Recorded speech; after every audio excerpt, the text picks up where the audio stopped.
Hallelujah, hallelujah, hallelujah, hallelujah. धन्यवाद, धन्यवाद, धन्यवाद, धन्यवाद देते हैं पिता परमेश्वर आपकी इस असीम आशीषों के लिए। पिता परमेश्वर, जो आपने हम पर बिना कुछ मांगे हमें दी है पिता परमेश्वर। हमसे पिता परमेश्वर कोई आप बलिदान नहीं चाहते। हमसे पिता परमेश्वर किसी भी किस्म का पिता परमेश्वर आप रिश्वत नहीं मांगते, या हमें आपको खुश करने के लिए आपको कुछ देना ये हमारे लिए ज़रूरी नहीं है। पिता परमेश्वर, हम आपको दिल से धन्यवाद देते हैं आज के दिन के लिए, कि आज का दिन पिता परमेश्वर आपके कारण हम यहाँ पर उपस्थित हो सके हैं पिता। और पिता परमेश्वर आपकी इबादत और आपकी इच्छा के अनुसार पिता परमेश्वर आज हमने आपको पूरे तरीके से पिता परमेश्वर ग्रहण कर लिया है।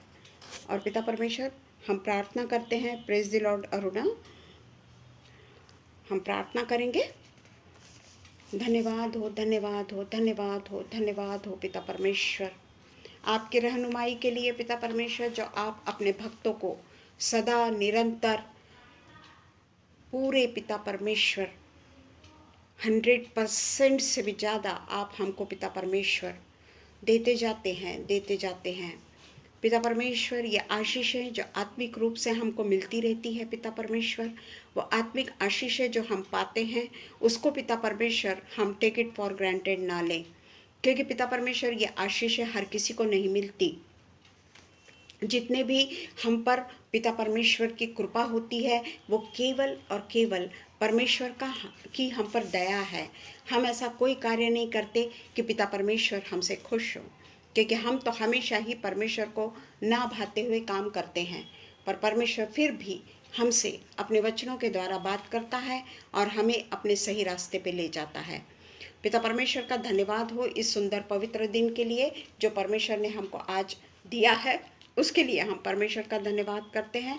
विशेषकर आगरा मसीह मंडली के लिए हम धन्यवाद करते हैं पिता, कि आपके कारण पिता परमेश्वर हम यहाँ पर उपस्थित हो सके हैं। आप ही के कारण पिता परमेश्वर हम यहाँ पर जमे हैं कि हम यहाँ पर परमेश्वर के वचन को शेयर कर सके।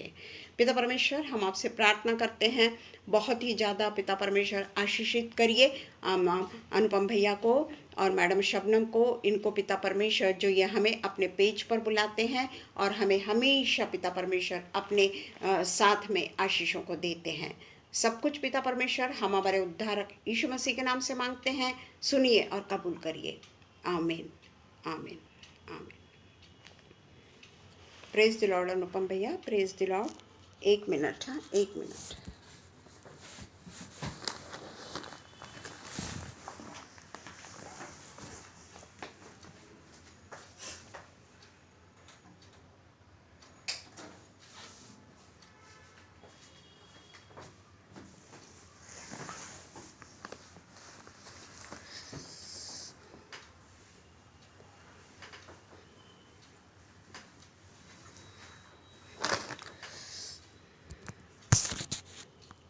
Sorry for disturbance.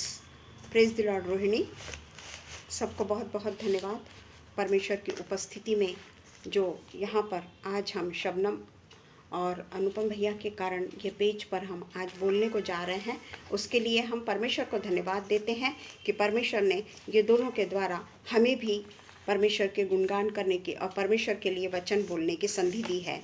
पिता परमेश्वर का धन्यवाद हो आप सब के लिए, जो इस जगह पर हम सब एकत्रित होकर परमेश्वर के नाम को ऊंचा उठाएंगे, परमेश्वर के नाम की महिमा करेंगे और परमेश्वर की हमद सिताइश करेंगे।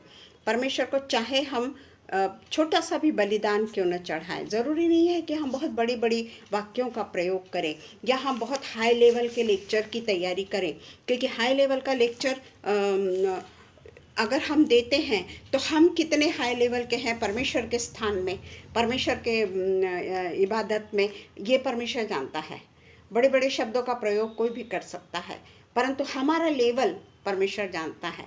और हम परमेश्वर से यही प्रार्थना करते हैं कि पिता परमेश्वर सदैव हमारी छोटी छोटी बातों से प्रसन्न होता है, क्योंकि अगर हम बड़ी बड़ी बातें करते हैं तो हम कितने बड़े हैं या हम आत्मिक रूप से कितना आगे बढ़े हुए हैं ये परमेश्वर को बताने की ज़रूरत नहीं, क्योंकि हम अपने आप को लोगों के सामने ज़रूर बता देंगे कि मैं आत्मिक रूप से बहुत धनी हूँ, परंतु एक्चुअली देखा जाए तो आत्मिक रूप से मैं कितनी आगे बढ़ी हुई हूँ ये मेरा पिता जानता है।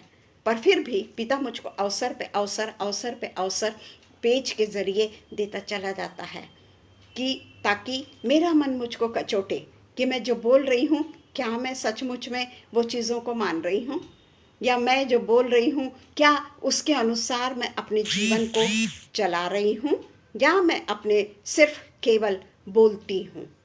ये परमेश्वर अच्छे से जानता है। इसलिए मैं परमेश्वर से प्रार्थना करती हूँ कि पिता परमेश्वर, मैं जैसी हूँ वही मैं मेरे वचनों पे, परमेश्वर के वचनों से मैं बात करूँ, क्योंकि पिता परमेश्वर बड़ी बड़ी बातों का नहीं प्रसन्न होता।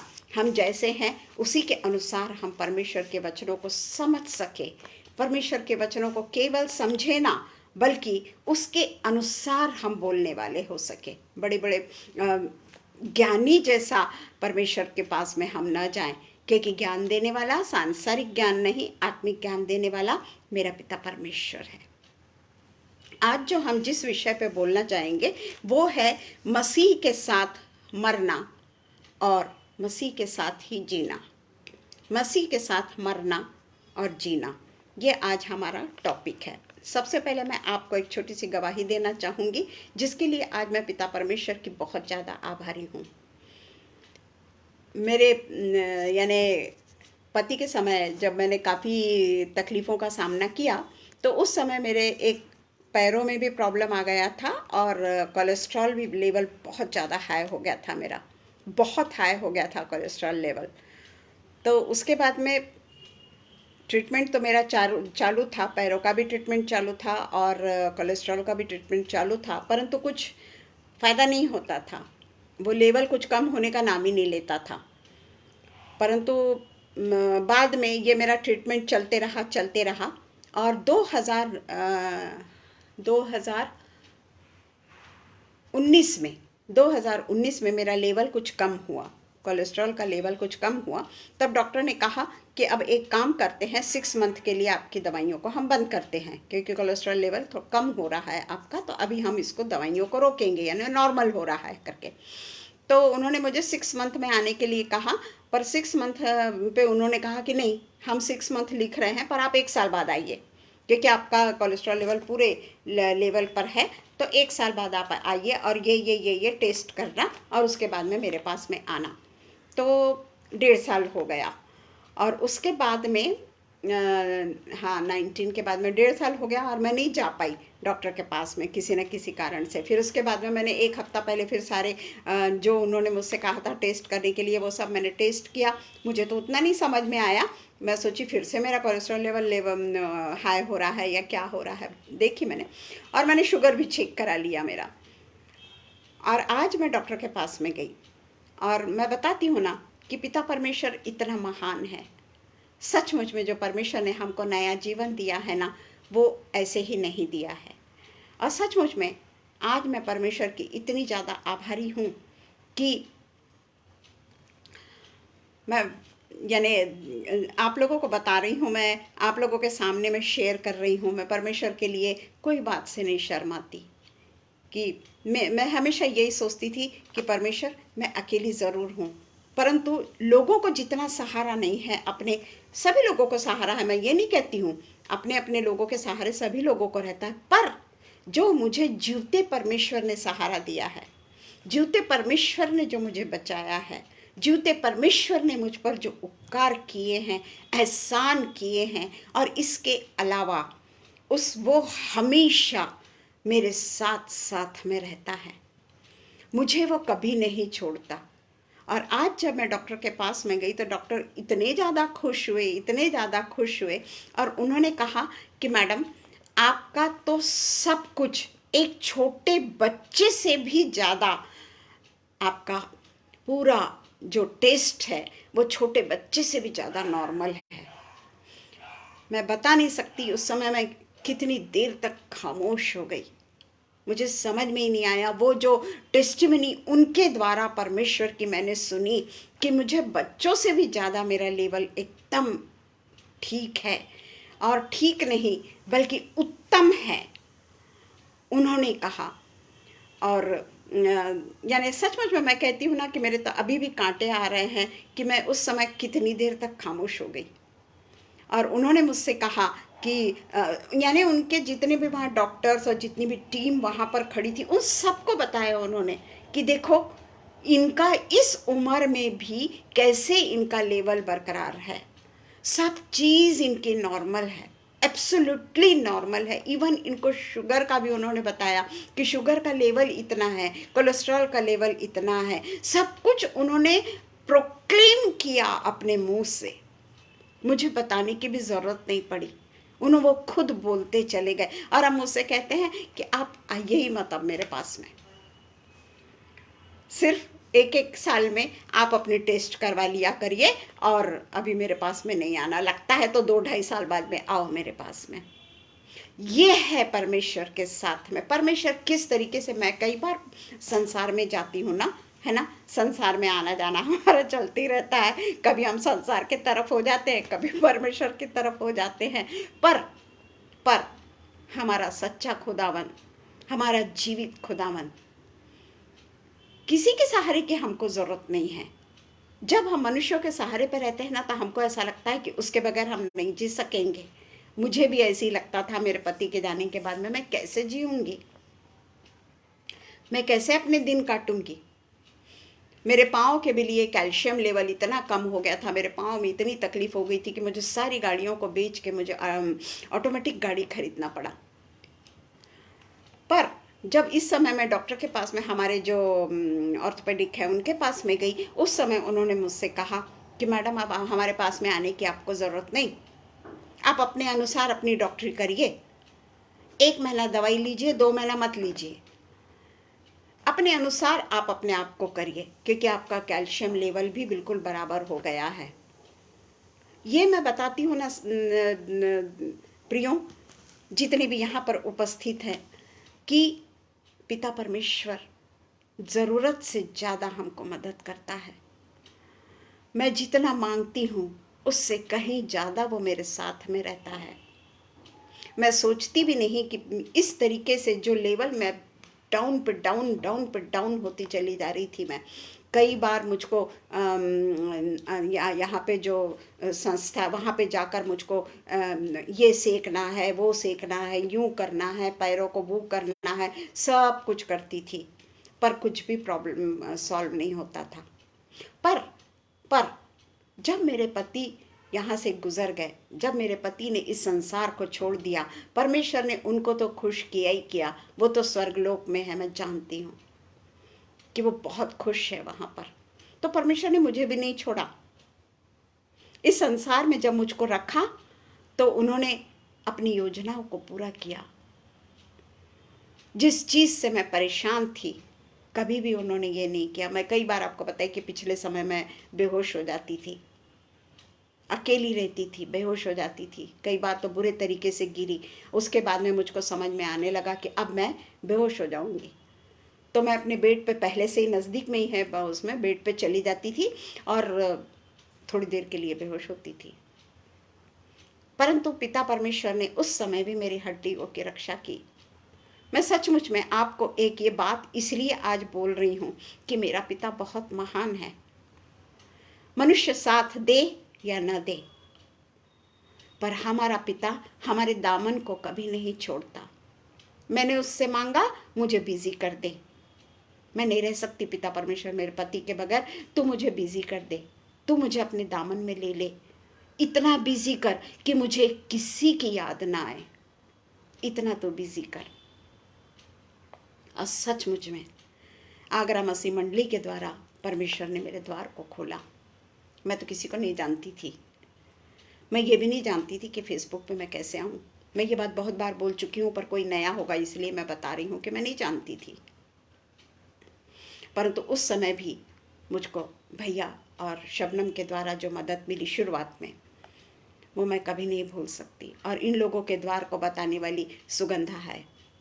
मैं इन लोग को कभी भी, इनके परमेश्वर ने जो ये मेरे लिए लोगों को दिया, शुरुआत जो परमेश्वर ने लोगों की मेरे साथ में किया, वो ये लोग हैं। और उन्हीं लोगों के कारण आज मैं इस लेवल पर पहुंच गई हूँ। लोगों के कारण नहीं, इन लोगों को परमेश्वर ने मेरे जीवन में लाने के कारण परमेश्वर ने ऐसे ऐसे मुझसे काम किए कि परमेश्वर के और भी मैं नज़दीक चली गई, और भी मैं परमेश्वर को मानने लगी, या और भी मैं परमेश्वर के वचनों को ढूंढने लगी, खोजने लगी। और उसके कारण परमेश्वर ने आज मेरे जीवन में एक इतनी बड़ी गवाही दी, और डॉक्टर ने खुद ये गवाही लोगों को दी। इससे और ज़्यादा बड़ी बात क्या हो सकती है कि डॉक्टर ने खुद गवाही दी, और एक बच्चे से भी ज़्यादा आपका सब कुछ इतना नॉर्मल है कि एक बच्चे का भी नहीं हो सकता। क्या यह हमारे लिए, परमेश्वर के लिए धन्यवाद देने का समय नहीं है प्रियो? मैं उस समय सोची, मैंने निकली बाहर, मैं सोची इस बात की खुशी सबसे ज़्यादा किसको होगी जिसे मैं अपनी बात बताऊं कि परमेश्वर ने मेरे साथ में क्या चमत्कार किया। और मुझे मेरी लड़की की याद आई कि मेरी लड़की से ज़्यादा इस बात से कोई, सभी खुश होंगे मैं ये नहीं कहती, पर उस समय मुझे मेरी लड़की की याद आई कि क्या मेरी लड़की ही मेरा सब कुछ है। और मैंने उससे फ़ोन करके बताया। इतनी खुश हुई वो, इतनी खुश हुई वो, बहुत खुश हुई, क्योंकि वो जानती है कि वो तो मेरे साथ हमेशा नहीं रह सकती, पर मेरा पिता परमेश्वर मेरे साथ में हमेशा रहता है। पिता परमेश्वर का धन्यवाद हो। अगर मैं बोलूँगी तो पूरा समय मेरा शायद इसी में चला जाएगा। और जाने के पहले मुझे 2 बजे का अपॉइंटमेंट था। मैंने कहा नहीं, मुझे आने में टाइम हो जाएगा, फिर मैं लेक्चर को प्रिपेयर नहीं कर पाऊँगी, इसलिए मैं जल्दी से बैठ गई और 1 बजे तक मैंने अपने लेक्चर को प्रिपेयर किया कि परमेश्वर के वचन को मैं पहले तैयार कर लेती हूँ, नहीं तो फिर ऐसी दूसरे वचन को लेके जल्दी जल्दी में बोलना पड़ता है। तो आज मैंने परमेश्वर के लिए जाने के पहले ही मसीह के साथ मरना और मसीह के साथ में जीना, इस विषय पे मैंने तैयारी की। तो हम सबसे पहले कुलस्सियों 3:12 और 13 पढ़ेंगे। कुलस्सियों की पत्री 3:12 से 13 तक पढ़ेंगे। इसलिए परमेश्वर के चुने हुओं के समान जो पवित्र और प्रिय है, बड़ी करुणा और भलाई और दीनता और नम्रता और सहनशीलता धारण करो। ये मैंने पहले प्रिपेयर किया है। हाँ, तो परमेश्वर ने मुझे पहले ही बता दिया, परमेश्वर के चुने हुओं के समान पवित्र और प्रिय है, बड़ी करुणा, भलाई, दीनता, नम्रता और सहनशीलता धारण करो। परमेश्वर ने मुझे ये पहले ही बता दिया कि क्या क्या कैरेक्टर्स मुझ में होना है। परमेश्वर ने ज़रूर मुझको चुन लिया है। परमेश्वर ने ज़रूर मुझको यानी I am the selected one.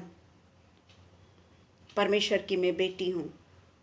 परमेश्वर ने मुझे नहीं छोड़ा, पर परमेश्वर कहता है कि मुझ में बड़ी करुणा, भलाई, दीनता, करुणा है, भलाई है। हम लोगों के लिए भलाई सोचे, चाहे लोग हमारे लिए कैसा भी क्यों न बर्ताव करें, हम उसके तरफ दुर्लक्ष्य करें, क्योंकि उससे क्या होता है, उसने मेरे साथ में ऐसा नहीं किया, उसने मेरे को ऐसा नहीं बोला, उसने मेरे को प्रेज़ द लॉर्ड नहीं बोला। ये छोटी छोटी बातों से ना प्रियो परमेश्वर नाराज़ होता है, क्योंकि हम परमेश्वर की इबादत के लिए नहीं जा रहे हैं, बल्कि मैंने अगर किसी को प्रेज़ द लॉर्ड भी बोली, उसने मुझको नहीं बोला, मैं हर्ट हो जाती हूँ। ये बात हमको नहीं होना, बड़ी दीनता से परमेश्वर के अधीन होना है। ज़रूरी नहीं कि मुझे कोई रेसिप्रोकेट करे, कोई ज़रूरत नहीं है, परमेश्वर जानता है। और इसलिए दीनता और नम्रता, जब तक हमें दीनता और नम्रता नहीं आएगी ना प्रियो, परमेश्वर अपने आप को ये कहेगा कि मैंने तो तुझे चुन लिया है, पर तेरे इसमें ये कमी है। और सहनशीलता, यहाँ मैं कमज़ोर पड़ जाती हूँ। दीनता, नम्रता, सब कुछ, भलाई, करुणा, जो भी कुछ है, थोड़ा थोड़ा कुछ तो भी होगा, पर सहनशीलता, यहाँ मैं कमज़ोर पड़ती हूँ। इसलिए मैं परमेश्वर से हमेशा प्रार्थना करती हूँ, परमेश्वर मुझे तो सहन शक्ति दे, मुझे तो सहने की ताकत दे। और दिन पे दिन थोड़ा थोड़ा थोड़ा थोड़ा परमेश्वर मुझे उस क्षेत्र में भी आगे बढ़ा रहा है। पिता परमेश्वर का धन्यवाद हो। तो और यदि किसी को किसी पर दोष देने का कोई कारण हो तो एक दूसरे की सह लो, एक दूसरे के अपराध को क्षमा करो। जैसे प्रभु ने तुम्हारे अपराध को क्षमा किया वैसे ही तुम भी करो। आज पिता परमेश्वर ने जो भी कंडीशन मुझे दिखाई, जो भी परमेश्वर ने मेरे सामने एक डॉक्टर की गवाही सुनवाई, किसके कारण क्या मैंने परमेश्वर लोगों को, अपने लोगों को क्षमा किया? जो समझ जाओ मेरे लिए कुछ बोल रहे हैं या जो समझ जाओ मेरे विरुद्ध में हो गए हैं, क्या मैंने उन्हें क्षमा किया? पर सचमुच में प्रियो मैं बताती हूँ, आज मेरे गवाही का ही समय है। समझ लीजिए कि अंश अंश करके इस उम्र के बाद में मैं बदल रही हूँ। शुरू में मैं वैसी नहीं थी। मेरे माता पिता की इकलौती लड़की हूँ, 3 भाई हैं और इकलौती होने के कारण थोड़ी सी घमंडी थी, थोड़ा जो भी कुछ होता है हम सब जानते हैं। पर मेरे पति के जाने के बाद में अब मुझे लगता है कि परमेश्वर को यही भाया कि वो मेरे पति को लेके चले जाएं, ताकि मैं अपने जीवन को बदल दूं। और वो बदलने के लिए मुझे जो पेज दिया गया, परमेश्वर के द्वारा जो नियुक्त किए गए, परमेश्वर के जन जो नियुक्त किए गए, उनके कारण उनके पेजेस में, अलग अलग पेजेस में मैं सुनती रहती हूँ। जब मैं रात को सोती हूँ उस समय मैं अपने सामने अनुपम भैया का डेली डिवोशन, हो सकता है कि लेट हो जाती हूँ पर बाद में मैं फिर से सुनती हूँ उनका। और उसके बाद में रेणुका का रहता है, कई बार दूसरे लोगों का रहता है, जो भी मैसेज आते हैं मैं उसको सुनती हूँ। तो उससे क्या होता है, हमारे जीवन में ना बहुत चेंजेस आते हैं। हम जो सोचते हैं मुझको ऐसा होना, मुझको वैसा होना, परंतु जब हम दूसरों के अपराध को क्षमा करेंगे ना, तब परमेश्वर हमारे अपराधों को क्षमा करेगा। इसलिए परमेश्वर का सबसे पहले हम इसी का 10वां वचन पहले देखेंगे। 10वां वचन, और नए मनुष्यत्व को पहन लिया है जो अपने सृजनहार के स्वरूप के अनुसार ज्ञान प्राप्त करने के लिए नया बनता जाता है। सांसारिक ज्ञान नहीं प्रियो, सांसारिक ज्ञान नहीं, ये परमेश्वर के ज्ञान की बात है कि हम बात तो करते हैं कि मैंने नए मनुष्यत्व को पहन लिया है, मैंने नए मनुष्यत्व को पा लिया है, पर क्या क्वालिटीज आज हम में हैं, कौन से गुण आज हम में हैं कि हम ये दावे के साथ कहते हैं कि मैंने नए मनुष्यत्व को पहन लिया। हाँ, पहनना शुरू किया है नए मनुष्यत्व को, क्योंकि अगर मैं कहती हूँ कि मैंने नए मनुष्यत्व को पहन लिया, पर अगर मेरे मन में किसी के प्रति कटुता है या मुझे किसी ने कुछ बोल दिया है और उसको मैंने अपने दिल में बसा के रख लिया है, उससे मैं बड़ी अच्छे से बातें करती तो हूँ, बहुत प्रेम भी बतलाती हूँ, पर क्या मैंने नए मनुष्यत्व को पहन लिया है कि पुराने मनुष्यत्व के साथ साथ में मेरा नया मनुष्यत्व भी चलते जा रहा है? यह हमारी सोचने की बात है। Praise the Lord. तो इसीलिए हम देखते हैं कि नया मनुष्यत्व हमने क्या सचमुच में पहन लिया है। हम 5 में देखते हैं इसी के 3 के 5, कुलस्सियों 3 के 5 में देखते हैं, इसलिए अपने उन अंगों को मार डालो। नया मनुष्यत्व हमने पहन लिया कहते हैं ना, परंतु 5 के अनुसार हम अपना सेल्फ रियलाइजेशन करें। जो पृथ्वी पर है, अर्थात व्यभिचार, अशुद्धता, दुष्कामना, बुरी लालसा और लोभ को, जो मूर्ति पूजा के बराबर है। नहीं पिता, मैं तो मूर्ति पूजा नहीं करता, मैं तो उनके सामने का प्रसाद भी नहीं खाता, पर क्या तेरे अंगों में जो जो चीज़ें, ठीक है, व्यभिचार नहीं, अशुद्धता नहीं, दुष्कामना, बुरी लालसा,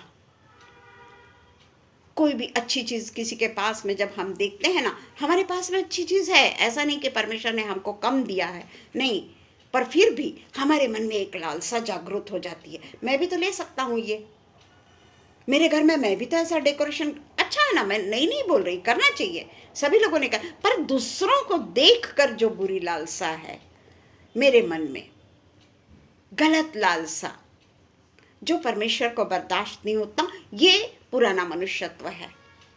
क्या आज मैं बोलती जरूर हूं कि परमेश्वर को मैंने पहन लिया, परमेश्वर ने सचमुच मुझको चुन लिया, परमेश्वर के एक एक काम जो मेरे जीवन में हो रहे हैं, जो मैंने पहले नहीं देखा था वो मैं अब देख रही हूं, तो सचमुच में पिता परमेश्वर ने तो मेरे पूरे तरीके से मुझको सुरक्षा दी। पर क्या मेरे इसमें से एक भी वस्तु ऐसी है जो नहीं है?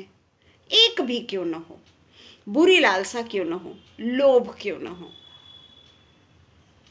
हम जब यानी फेसबुक पे जब हम साड़ियों को देखते हैं, लेडीज लोगों का, हाँ, साड़ी हो गई, कपड़े हो गए, सलवार सूट्स हो गए, हमारे मन में एकदम से लगता है लोभ, हाँ, क्योंकि हमारे पास में है तो बहुत। जब हम सर्विस पे जाते हैं, हमको उस समय लगता भी है कि आज ये पहना, कल वो पहना, कल वो पहना, पर जब रिटायरमेंट के बाद में उसका कोई काम नहीं, और मैं बड़ा देखती हूँ वो सब साड़ियाँ अच्छी अच्छी अच्छी अच्छी ढूंढती, फिर एकदम से लगता है कि अभी क्या करूँ मैं साड़ियों का, इतनी ढेर सारी तो पड़ी है। तो ये है हमारी लालसा। क्या हमने कभी परमेश्वर के जितने भी ऑर्नामेंट्स है, परमेश्वर की जो आभूषण है, क्या कभी हमने उसके बारे में देखा है कि बाइबल कौन से आभूषण पहनने के लिए हमको कहती है? क्या हमने कभी इस पर विचार किया? क्या हमने कभी स्क्रोलिंग किया? फेसबुक को जैसे स्क्रोल करते रहते हैं हम, इसको निकालते हैं, इसको ये करते हैं, अरे ये साड़ी अच्छी, वो साड़ी अच्छी, ये ड्रेस अच्छा, वो ड्रेस अच्छा, नहीं मेरे को 2 मीटर नहीं चलेगा, मेरे को 2.5 मीटर वाला होना, मैं मित्रा में जाती हूँ, वहां पे देखती। कभी हमने परमेश्वर के बाइबल को स्क्रॉल किया? कौन से आभूषण मुझसे परमेश्वर चाहता है? हर एक पेज पे, एक पेज पे नहीं होगा, चलो 2 पेज छोड़ के होगा, पर परमेश्वर के आभूषण हर एक पेज में मिलेंगे हमको। क्या कभी हमने उसके बारे में बड़ी गहराई से सोचा है कि मुझे कौन से आभूषण की जरूरत है, कौन सा आभूषण मेरे पास में नहीं है? मेरे पास में तो कपड़ों का ढेर लगा है, फिर भी मैं कपड़े खरीदती हूँ। क्या कभी मैंने सोचा कि परमेश्वर का जो ये वचन है ना, विश्वास में दृढ़ होते जाओ और अधिकाधिक धन्यवाद करते रहो, बस चलो उतना ही ले लीजिए आप। क्या मैंने ये आभूषण को पहनने की कोशिश की? क्या मैंने दीनता दिखाई? क्या मैंने नम्रता दिखाई किसी को? अपने उतरे हुए कपड़े, अपने उतरे हुए स्वेटर्स, अपनी उतरी हुई शॉल देकर कोई फायदा नहीं है प्रियो। मैं ये नहीं कहती वो भी दीजिए क्योंकि खराब तो नहीं होता है, पर क्या हम नया नहीं देते? हम क्या किसी का सेकंड हैंड माल हम लेते हैं क्या? अच्छा है ना, सेकंड हैंड माल भी अच्छा है, कई लोगों के पास में फर्नीचर अच्छे अच्छे होते हैं, पर हम सोचते हैं कि नहीं पता नहीं कैसा होगा, हम नया फर्नीचर लेने को दौड़ते हैं, सेकंड हैंड कार भी हम नहीं लेते। तो मैं ये कह रही हूँ कि मैं ये नहीं कहती कि ये सब चीज़ें मत करिए, ये सब चीज़ें करने से कोई पाप नहीं लगने वाला है, पर मेरी दीनता, मेरी नम्रता, और क्या मैं परमेश्वर के पेज को स्क्रॉल कर रही हूँ, नया मनुष्यत्व पाने की कोशिश कर रही हूँ, मैं हर एक पेज पे देखूँ तो सही कि परमेश्वर ने क्या लिखा है मेरे लिए। क्योंकि अतः जैसे तुमने मसीह यीशु को प्रभु करके ग्रहण कर लिया है, वैसे ही उसी में चलते रहो। ये वचन मुझे मिल रहे हैं अभी 2 का कुलसियों 2 का 6 और 7 में मुझे मिल रहे हैं, उसी में जड़ पकड़ते और बढ़ते जाओ। ऐसा नहीं लिखा है कि तुम अलग चीजों में बढ़ते जाओ, अलग चीजों में जड़ पकड़ते जाओ, वहां बहुत गहरी जड़ पकड़ लेते हैं, इतनी गहरी जड़ पकड़ लेते हैं कि रात को हमको नींद भी नहीं आई तो चलता है। प्रेज द लॉर्ड दीदी, नींद भी नहीं आई तो चलता है हमको, हम उसी में जड़ पकड़, अरे थोड़ी देर आधा घंटा और देख लेती हूँ, इसके बाद में अरे ये वाला नया वाला दिख रहा है मेरे को कोई तो भी ये देख लेती हूँ मैं। कभी मैंने परमेश्वर के वचन को स्क्रॉल किया है रात को कि चलो मेरे पास में समय है, मैं परमेश्वर के वचन में देखूँ तो सही कि मेरे में क्या क्या कमी है? या चलिए स्क्रॉल मत करिए, अपना आत्म अध्ययन किया है हमने कभी? हम परमेश्वर की नजरों में नए मनुष्यत्व में पहने हुए हैं क्या? हमने नया मनुष्यत्व पहना है क्या? मेरे मन में किसी के प्रति कोई दुष्कामना नहीं है क्या? मेरे मन में किसी के प्रति जलसी नहीं है क्या? कभी मैंने ये भी देखा है, कई बार देखा है मैंने कि अरे उनके इसमें 300 लोग हैं, उनके इसमें 250 लोग हैं, उनके इसमें 184 लोग हैं। नो, ये तो मेरी लालसा हो गई। पिता परमेश्वर ने मेरे वचन को ग्रहण किया है क्या, और जो मैंने बोला है उस चीज पर मैं चल रही हूं क्या? मेरे को लोग कितने मुझको फॉलोअर हैं या लोग कितना, वो तो अच्छा लगता है, अपने उन यानी अपने को भी एक इनकरेजमेंट मिलता है। मैं ये नहीं बोल रही, जैसे अनुपम भैया आ गए, शबनम आ गई, जैसे अभी ग्रेस दीदी आ गई, रोहिणी आ गई, ये जो जितने भी अपने अपने लोग, जितने भी आरती है, जितने भी हमेशा के आने वाले लोग हैं, इसमें से एक भी व्यक्ति अगर नहीं आए, हमेशा आने वाले लोगों में एक भी व्यक्ति अगर नहीं आए, अरे आज भैया नहीं आए, मन में एक आता है, तो ये तो ठीक है, ये परमेश्वर ने हमें प्रेम डाला है, ये नहीं मैं बोल रही। एक ये आत्मिक प्रेम हम में है, ये हम सब आत्मिक रूप से एक दूसरे से ऐसे बंधे हुए हैं कि हम किसी को छोड़ना नहीं चाहते। हमको लगता है आत्मिक रूप में जब हम एक दूसरे को देखते हैं ना, हमें बड़ी खुशी होती है। ये परमेश्वर का प्रेम है। तो हम ये देखते हैं कि इन सब वचनों के जो 5 से लेकर 9 तक का हम बाद में देख लीजिएगा, आप झूठ मत बोलो, बहुत सारी चीजें लिखी है। तो जो 12वां और 13वां वचन मैंने कहा, ये इससे बिल्कुल विपरीत है। आप पढ़ लीजिएगा बाद में, हमारे पास में समय नहीं है, तो वो एकदम विपरीत है, क्योंकि अभी मेरा एक पैराग्राफ भी खत्म नहीं हुआ है, एकदम विपरीत है। तो ये जो 12 में वचन 12 में जो गुण बतलाए गए हैं, कुलुस्सियों 3 वचन 12, उसमें जो अभी जो आए हैं उनको मैं बता रही हूं कि उसमें जो गुण बताए गए हैं, ये पवित्र आत्मा के फल हैं, और ऊपर के जो गुण बताए गए हैं ये सांसारिक फल हैं। 5 से लेके हम 9 तक, परंतु 12वें और 13वें में जो कुछ है वो आत्मा के फल है, पवित्र आत्मा के फल है, जो हम गलातियों 5:22, ये तो सबको मालूम है ना, फिर भी हमको सब मालूम है पर हम करते नहीं वैसा। गलातियों 5:22 और 23 याद तो सबको है, पर फिर भी हम देख तो लें क्या है। पर आत्मा का फल प्रेम, आनंद, शांति, धीरज, कृपा, भलाई, विश्वास, फेथ, नम्रता और संयम है। इतनी सारी चीजों में हम में क्या है, ये हम अध्ययन करेंगे बाद में, अपने आप का हम अध्ययन करेंगे कि मैं कौन से फल मुझ में है और कौन से फल मुझ में नहीं है। और 23वां वचन कहता है नम्रता और संयम है, ऐसे ऐसे कामों के विरोध में कोई भी व्यवस्था नहीं, कोई भी व्यवस्था नहीं। और जो मसीह यीशु के हैं, उन्होंने शरीर को उसकी लालसाओं, उसकी अभिलाषाओं समेत क्रूस पर लाद दिया है, टांग दिया है। हमारी शारीरिक अभिलाषाएं, हमारी शारीरिक लालसाएं, जो मैंने आपको बताई कि हम क्या स्क्रॉल करते हैं, ये वचन मैंने कई बार पढ़ा है ना, हमको याद है। पर 23वें वचन में अभी तक मैं क्यों नहीं अपने आप पे कंट्रोल कर पाई? ऊपर के वचन तो मेरे को मालूम है, 22वां वचन, पर 23वां वचन जो बोलता है कि अपने शरीर को उसकी लालसाओं और अभिलाषाओं समेत क्रूस पर चढ़ा दिया है। यदि आत्मा जीवित है तो आत्मा के अनुसार चलो।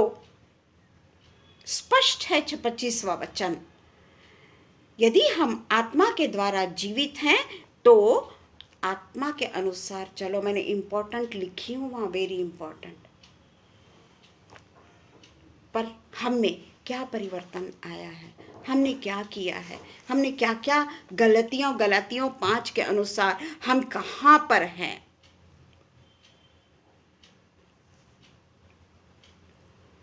हम हमेशा देखते हैं कि हमारी एकता, चर्च में बड़े आराम से हमको एकता दिख जाती है भला, कि किस किस में एकता है और कौन कौन किसी को टॉलरेट नहीं कर रहा है या उससे दूर जा रहा है, कुछ छोटी सी अनबन हो गई है, चर्च खत्म होने के बाद में हम बाहर निकल के वो अनबन को अपने दिल से नहीं निकालते, फिर चर्च जाने का फायदा क्या?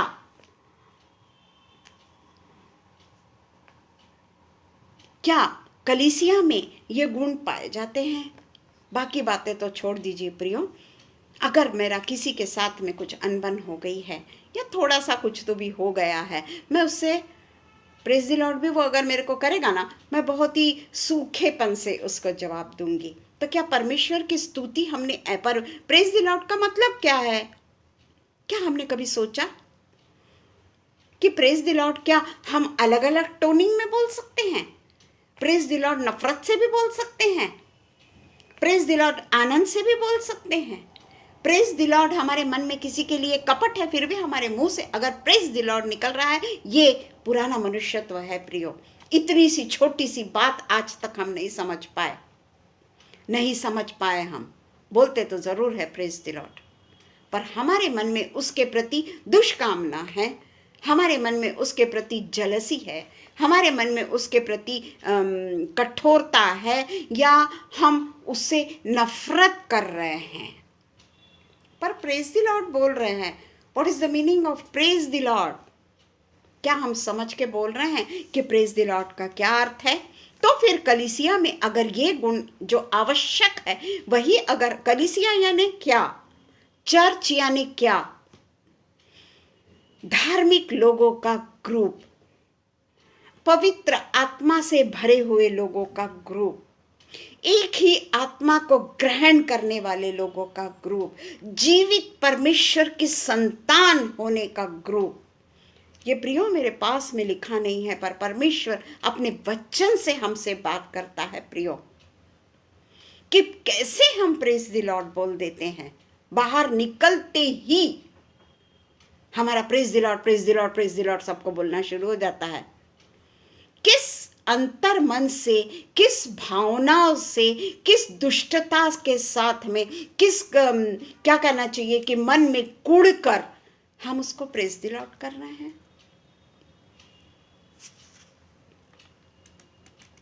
हम प्रार्थना भी जब कराते हैं ना, एक से प्रार्थना कराते हैं, फिर दूसरे से प्रार्थना कराते हैं, फिर तीसरे से प्रार्थना कराते हैं। क्यों? परमेश्वर की प्रार्थना कोई खेलने कूदने की चीज तो नहीं है। अगर हमें विश्वास है कि मेरे लिए अनुपम भैया, ग्रेस दीदी, जो भी कोई जितने भी यहाँ उपस्थित है, उनमें से किसी एक से मैंने कहा कि मेरी ऐसी ऐसी अड़चन है, मेरे लिए प्रार्थना करो, फिर मैं थोड़ी देर बाद में दूसरे व्यक्ति को फोन करके कहती हूँ कि मेरे लिए प्रार्थना करो, मुझे ऐसी ऐसी अड़चन है, फिर मैं तीसरे व्यक्ति को फोन करके कहती हूँ, ज्यादातर पास्टर, कि मेरे लिए प्रार्थना करो। ठीक है ना, पास्टर लोगों से प्रार्थना तो करवानी चाहिए, मैं ये नहीं कहती हूँ, परंतु चुने हुए लोगों में ऐसा नहीं लिखा गया है कि पास्टर। अच्छे अच्छे गुण जिसमें लिखे हैं उसमें ये नहीं लिखा गया कि पास्टर में ये गुण होना चाहिए। नहीं प्रियो, कलीसिया में ये गुण होना चाहिए, परमेश्वर के लोगों में ये गुण होना चाहिए, परमेश्वर के चुने हुए लोगों में ये गुण होना चाहिए, जो परमेश्वर के वचन को बोलते हैं, जो परमेश्वर के वचन को सुनते हैं, जो परमेश्वर के वचन को मानते हैं, उनमें ये गुण होना चाहिए। कहीं नहीं लिखा है कि पास्टर को या बिशप को या एल्डर्स को या बहुत सारे जो लोग होते हैं पंचायत को ये गुण होना चाहिए। ऐसा कहीं बाइबल में लिखा हो तो मुझे ज़रूर बताइएगा, मेरे तो पढ़ने में नहीं आया। परमेश्वर ने ऐसी जितनी भी नया मनुष्यत्व दिया है ना, उसको बांटा नहीं है परमेश्वर ने, उसने बाइफरकेट नहीं किया है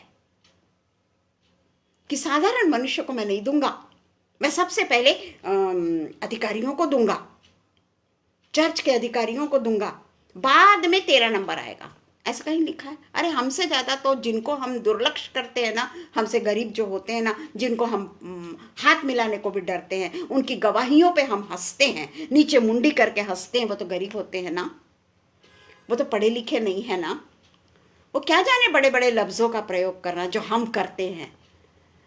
हम झूठे हैं, हम मक्कार हैं, हम अपनी होशियारी का प्रदर्शन करते हैं, हम अपने डिक्शनरी का प्रयोग करते हैं कि मुझे इतनी इतनी पर्यायी शब्द आते हैं उसके लिए। वो तो अनजान है इन सब चीज़ों से। वो अगर गवाही देते हैं, उनकी गवाही परमेश्वर ग्रहण करता है। हम नीचे मुंडी डालकर हंसने वाले कौन है प्रियो? कौन है? उसका चर्च की बात कर रही हूं मैं, परमेश्वर के देह में रहने की बात कर रही हूं। वहां हम ऐसा व्यवहार करते हैं, परमेश्वर के देह में रहते हुए हम ऐसा व्यवहार करते हैं प्रियो।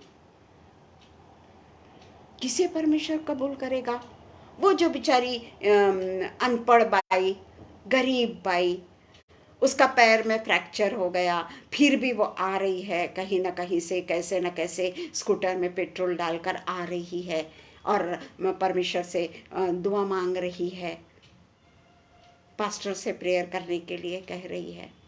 जब वो ठीक हो जाती है और वो गवाही देती है और वो उसकी गवाही में कोई ऐसे शब्द आ जाते हैं, कलीसिया हंसती है प्रियो। ये नया मनुष्यत्व है। हम दिखावा करते हैं, चर्च में जाकर भी हम हर संडे को दिखावा करते हैं, कहीं तो भी एक जगह हम दिखावा जरूर करते हैं प्रियो। जिस तरीके से हम अपने लोगों से मिलते हैं ना, अपने क्लास के लोगों से, अपने क्लास के लोगों से, और अगर समझ जाओ उसी समय वहां पर अंबानी आ गया तो क्या अंबानी हमको गले लगाने से शर्माएगा? नहीं, दौड़ लगाएंगे हम उसके पास में जाने के लिए, उससे मिलने के लिए, क्योंकि वो अंबानी है।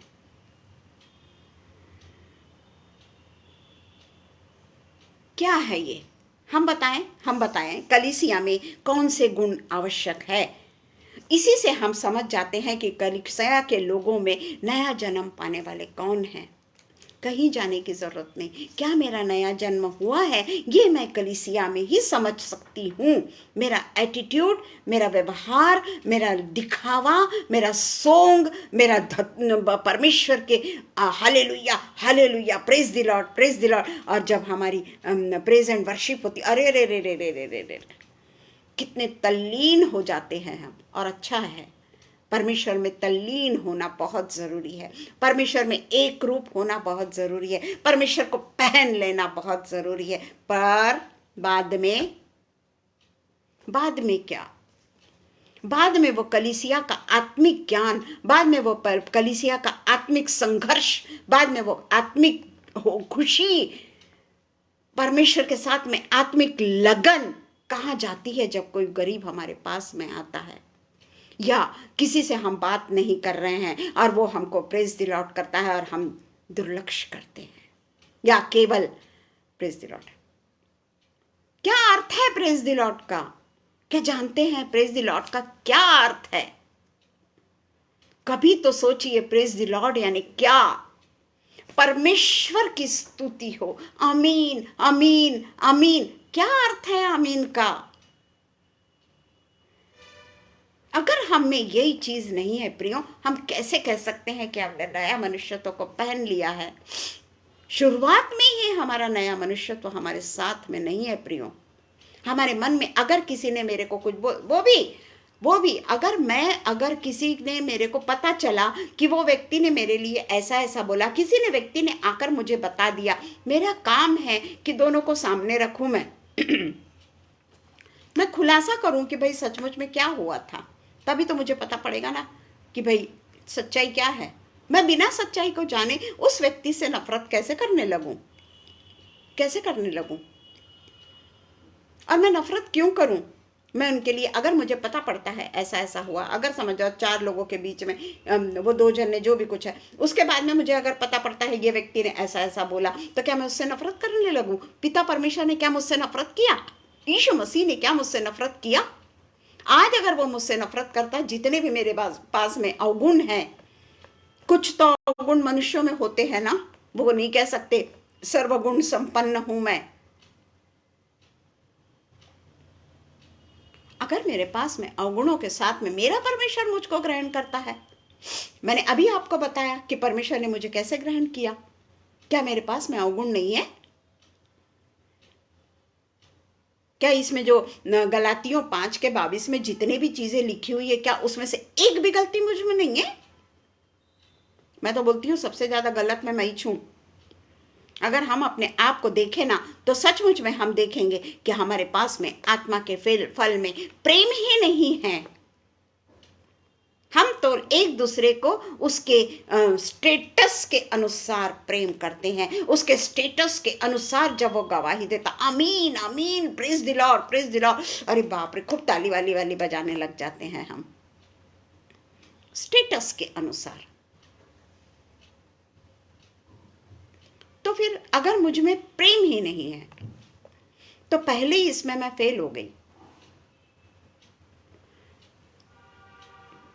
हम जब परीक्षा लिखते हैं, परीक्षा में देते हैं, हम जब एग्जाम देते हैं, हम कितने आराम से स्टडी करते हैं, जबकि हम साल भर परीक्षा देते आते हैं, पर जब हमारी फाइनल एग्जाम होती है उस समय हम कितना प्रिपरेशन करते हैं। बहुत परमेश्वर के ज्ञान का क्या, परमेश्वर के वचनों का क्या जो सच्चे हैं। क्या कभी हमने परमेश्वर के वचन पे गौर किया है कि आगे हमने पढ़ लिया, परमेश्वर के आत्मा का फल हमने पढ़ लिया, सब हमको मालूम है क्या क्या क्या क्या क्या क्या है। यदि हम आत्मा के द्वारा जीवित हैं तो आत्मा के अनुसार चले भी।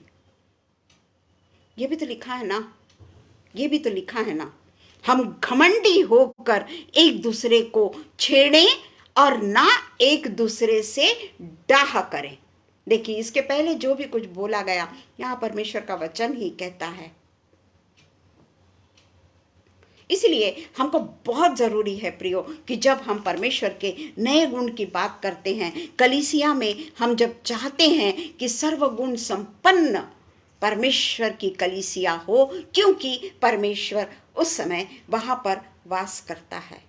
जब हम कोरोना पीरियड में थे हम चर्च नहीं जाते थे, कोई नहीं जाता था, पूरा वर्ल्ड नहीं जाता था। मैं सिर्फ इंडिया की बात नहीं करी, पूरा वर्ल्ड नहीं जाता था। तो क्या परमेश्वर का आत्मा हमारे साथ में नहीं था? क्या परमेश्वर ने कभी ऐसा बोला कि तू तो आत्मा का फल ही नहीं है तेरे में, तो मैं तेरे को कोरोना से क्यों बचाऊं? सोचिए,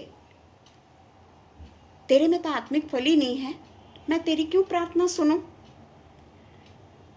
क्या परमेश्वर ने कभी ऐसा व्यवहार किया हमसे? क्यों नहीं सोचते हैं हम परमेश्वर से बहुत छोटे हैं, हम परमेश्वर के लायक नहीं हैं। फिर भी पिता परमेश्वर अपने गले से हमको लगाता है, हमें बचाता है, हमारे साथ साथ चलता है। कितनी भी गंभीर परिस्थिति, कोरोना तो नाम ही किसी ने नहीं सुना था। फर्स्ट एंड सेकंड कोरोना में तो हालत ही खराब हो गई थी लोगों की। तब तो हम चर्च भी नहीं जाते थे। तो क्या जरूरी है कि बिल्डिंग जहाँ पर है, कंक्रीट जहाँ पे है, बड़े ऊंचे ऊंचे जहाँ के पिलर्स है, वो ही जाएंगे, वहां जाएंगे तो ही हम नया मनुष्यत्व पाएंगे? नया मनुष्यत्व तो हम कहीं पे भी पा सकते हैं प्रियो, जब उस समय ऑनलाइन सर्व, क्योंकि परमेश्वर ने वो पहले योजना बना के रखा था कि मेरी कलीसिया कहीं भूखी और प्यासी न रहे। और उसके बाद कोरोना लाया, ये टेक्निक उसने पहले लाया। ये टेक्निक की अच्छाइयाँ देखिए, बुराइयों में मत जाइए।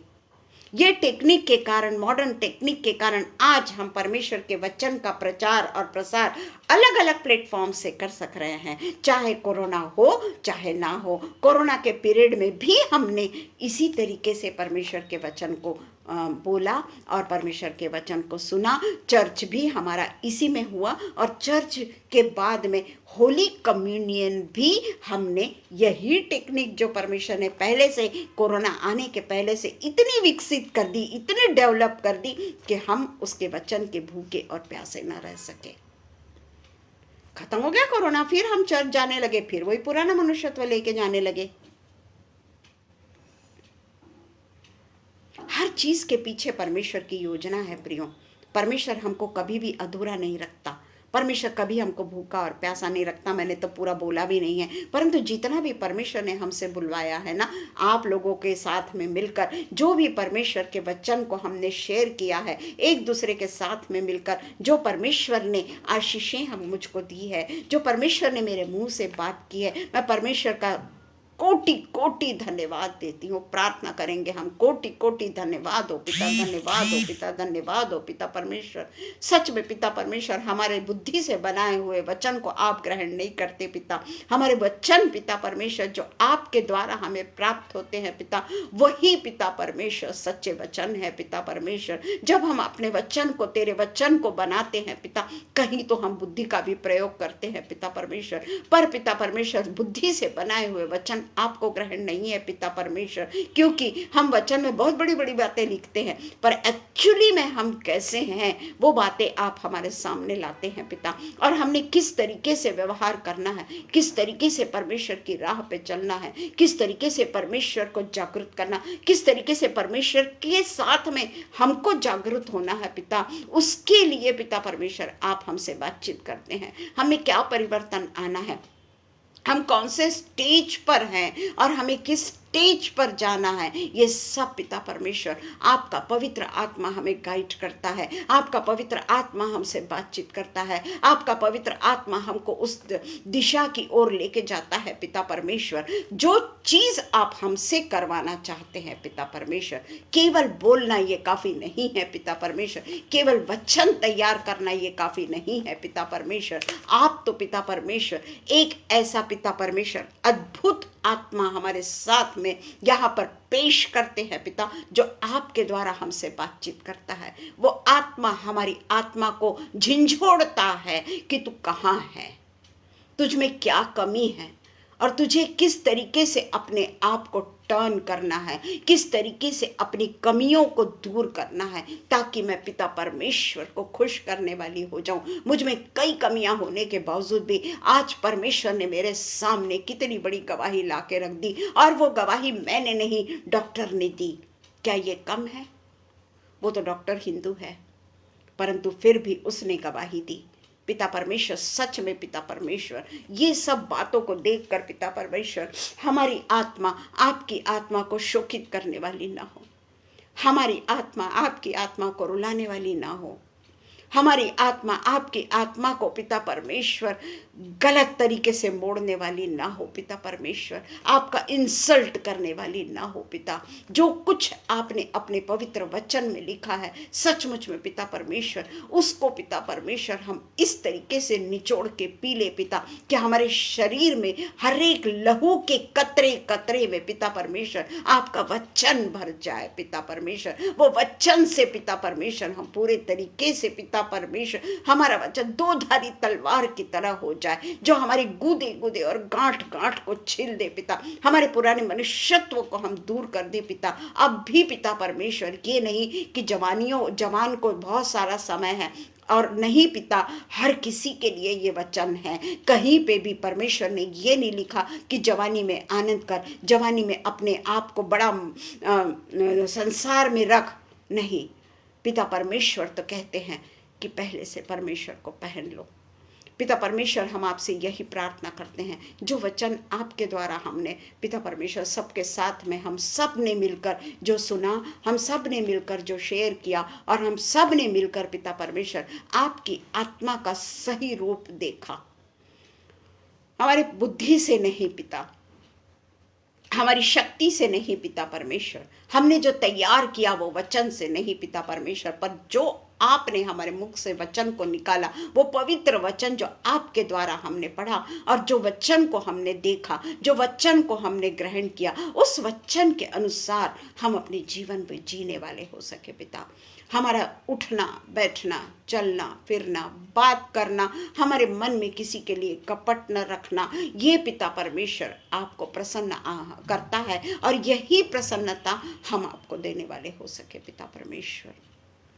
पिता परमेश्वर, हमारे पास में समय की कमी है पिता परमेश्वर, हम समय में बंधे हुए हैं पिता परमेश्वर, पर हमारा पिता परमेश्वर जानता है कि हमारी क्या अभिलाषा है, हम और क्या मांगना चाहते हैं, मेरा पिता परमेश्वर जानता है। ओ मेरे पिता, ओ मेरे राजा, मेरे पिता परमेश्वर, मेरे सहायक, मेरा हमेशा मेरे साथ में रहने वाले परमेश्वर, मेरे द्वारा पिता परमेश्वर लोगों को गवाही देने वाले परमेश्वर, वो गवाही जो पिता परमेश्वर अनेकों के जीवन को बदल सकती है पिता परमेश्वर। वो गवाही जो आज पिता परमेश्वर आपने हमारे मुख से सुनी, उसके लिए पिता परमेश्वर मैं आपका लाख लाख धन्यवाद करती हूँ पिता परमेश्वर। हम सब ने जो ये वचन को सुना, हमने जो ये पिता परमेश्वर वचन के अनुसार हम अपने आप को चेंज करने वाले हो जाए, आत्मा के साथ में आत्मा का मिलन करने वाले हो जाए। और पिता परमेश्वर ये समय के लिए पिता परमेश्वर हम आपको बहुत बहुत धन्यवाद करते हैं कि ये वचन के द्वारा जब हमने अपनी आँखों को खोला, वो आँखों को पिता परमेश्वर हम कभी भी बंद ना करें।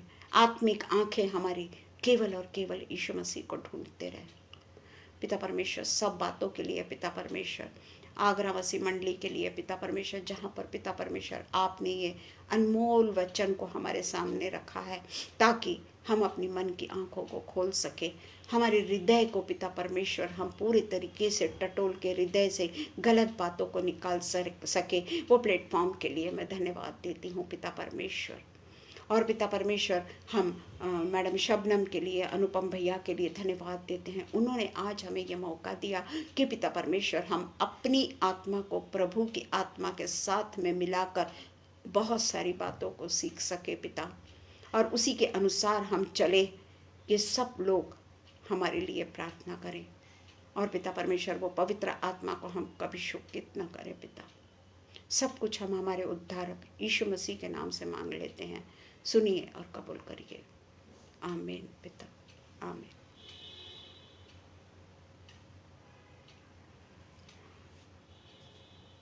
धन्यवाद हो सबको, धन्यवाद हो सबको। पिता परमेश्वर का बहुत बहुत धन्यवाद कि परमेश्वर ने वचन के द्वारा हमसे बातचीत करी, और वही वचन के द्वारा जो परमेश्वर ने हमसे बातचीत करी है, हम अपने जीवन को बदलने वाले हो सके। प्रेज़ द लॉर्ड, आमीन।